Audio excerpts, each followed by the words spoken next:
Have you ever found yourself in a toxic relationship? Not built on equal respect, but on dominance and submission.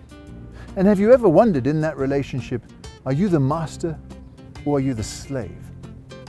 Are you in a rapport of power where you're dominating someone else or being dominated by another person? Well, if we turn to Germany, late 1700s, early 1800s, to Hegel, the answer we get is quite interesting. For Hegel, this process of a master-slave relationship is quite normal. In fact, for Hegel, it explains history. Hegel was interested in the philosophy of history. He thought that there was a spirit that drives time called a Geist.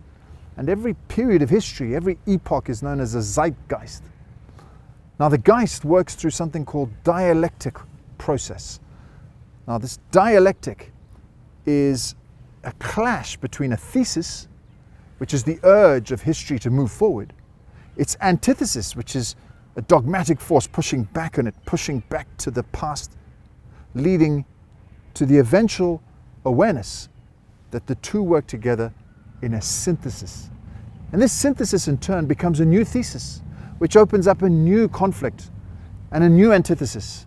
And the battle continues, master and slave, in this perpetual conflict that drives history.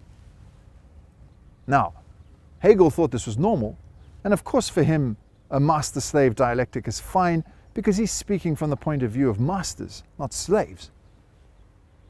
There is, however, something good in all of this.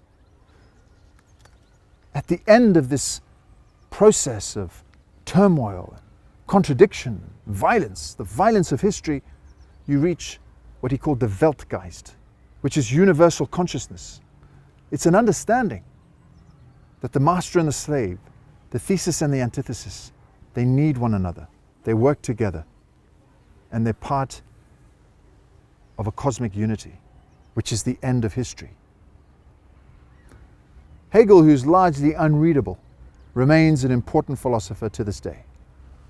So next time you find yourself in a toxic relationship, take a step back and think of historical process.